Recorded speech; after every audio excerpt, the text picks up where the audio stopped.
हे fandom, तो आज की वीडियो में फिर से वन पीस पे बनाने वाला हूँ जो कि मांगा के चैप्टर नंबर 1055 पे होने वाली है।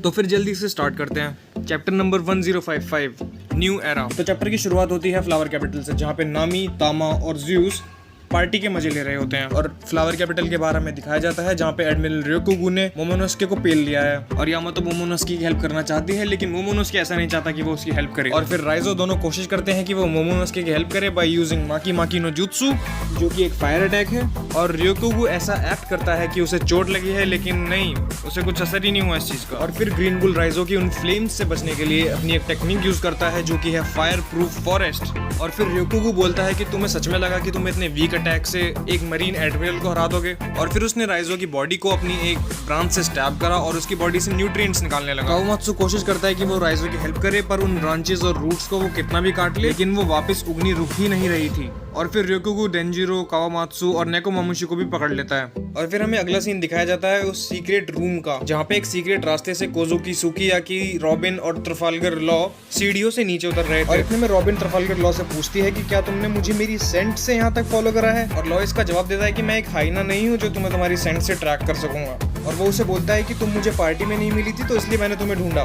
क्या मतलब वो उसे ढूंढ रहा था? क्या वन पीस में हमें बो हैनकॉक और लूफी की जैसी एक और लव स्टोरी देखने को मिल सकती है, या फिर ट्रफाल्गर लॉ रॉबिन का किसी तरीके से यूज करना चाहता है, क्योंकि आफ्टर ऑल वो भी एक पायरेट है और वो भी पायरेट किंग बनना चाहता है। वेल, जो भी होगा वो हमें आगे के चैप्टर्स में पता लग जाएगा। और फिर सुकियाकी बोलता है कि मैंने कभी भी कायदो और ओरोजी को इस सीक्रेट रास्ते के बारे में कभी भी नहीं बताया। बट 20 पायरेट का एक इंपॉर्टेंट मेंबर जैक, जो कि एक फिशमैन है, तो उसे ज्यादा टाइम नहीं लगा पोनेग्लिफ ढूंढने में।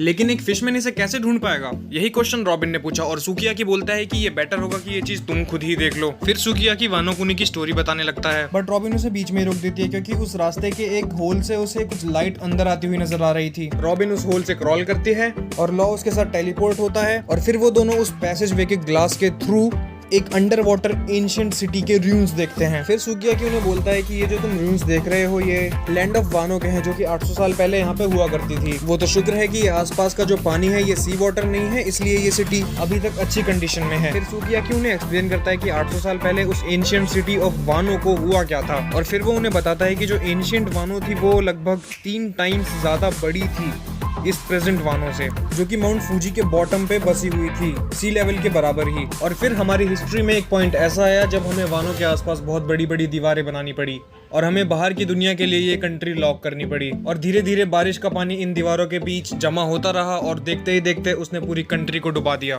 और फिर ये पानी एकदम ऊपर तक भर गया और दीवारों के ऊपर से गिरने लगा, जिसने वानो के द ग्रेट वाटरफॉल्स बनाए थे। हाँ, ये वही वाटरफॉल्स हैं जिससे स्ट्रॉ हैट्स और बिग मॉम वानो तक आए थे। लोगों ने ये एंशिएंट वानो छोड़ी और माउंट फूजी की माउंटेन साइड पे जाके एक नई वानो बसाई। और फिर वो सब स्टेयर्स के एकदम बॉटम पे पहुंच जाते हैं और सुकियाकी एक सीक्रेट डोर ओपन करता है जो कि उन्हें एक बड़े से रूम में ले जाता है जहाँ पे रोड पोनेग्लिफ रखा हुआ था।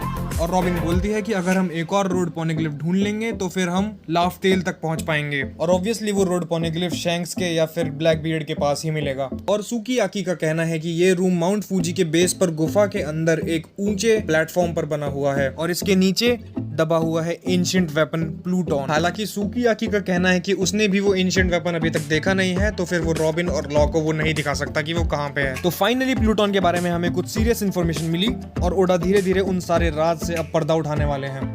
तो दोस्तों, फाइनल सागा सच में शुरू हो चुकी है। तो चलो चैप्टर पे वापस आते हैं। और सुकियाकी बोलता है कि प्लूटॉन को बाहर लाने के लिए वानो कुनी की उन दीवारों को तोड़ना पड़ेगा, जिसका मतलब हमें वानो के बॉर्डर्स को खोलना पड़ेगा और वानो की वो डिफेंसिव वॉल्स नीचे आएंगी, यानी कि हम उस एंशिएंट वेपन को अनलीश कर देंगे।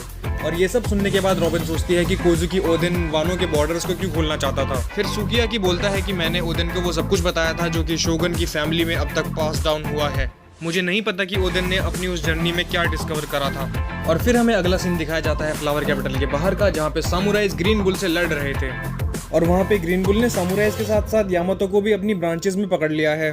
और ग्रीन बुल बोलता है कि कोई भी मदर नेचर की ताकत के सामने कुछ भी नहीं कर सकता, और अगर कायदो का राज वानो पे अभी भी होता तो फिर मैं यहाँ पे आता ही नहीं। और फिर ग्रीन बुल बोलता है कि तुम स्ट्रॉ हैट लूफी को यहाँ पे बुलाओ और मैं उसका सर लेके यहाँ से चला जाऊंगा।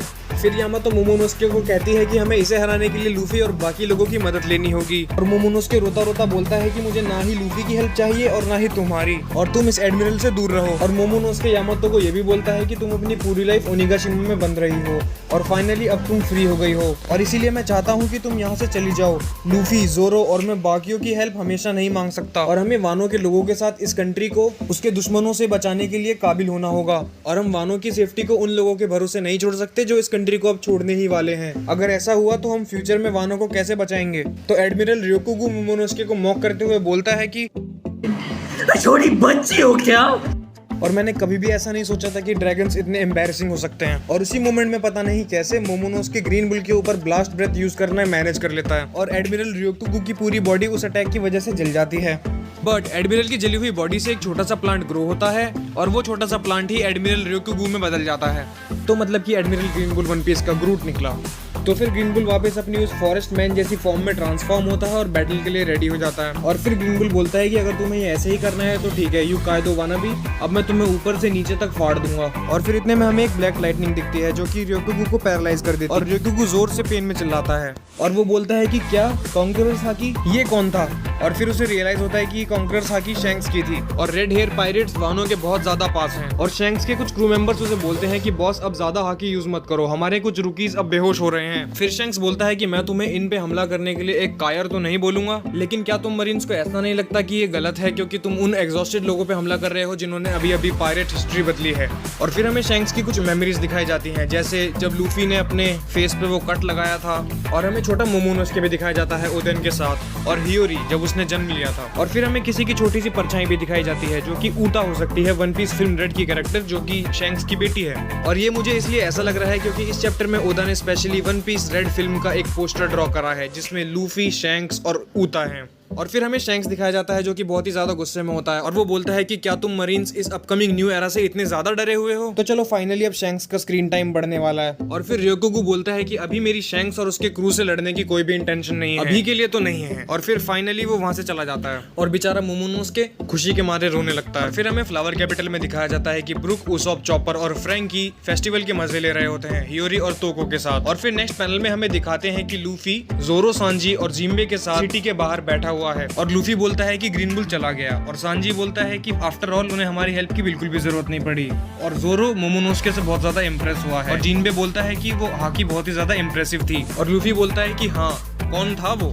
और फिर चैप्टर के एंड में हमें दिखाते हैं कि लूफी स्माइल कर रहा है और रेड हेयर पायरेट्स की शिप वानो से दूर जा रही है, और लूफी बोलता है कि किसी तरह मेरे दिमाग में एक जाना पहचाना सा चेहरा सामने आया, और यहीं पे ये चैप्टर खत्म हो जाता है। तो आज के लिए इतना कुछ काफी है, तब तक के लिए मिलते हैं नेक्स्ट वीडियो में।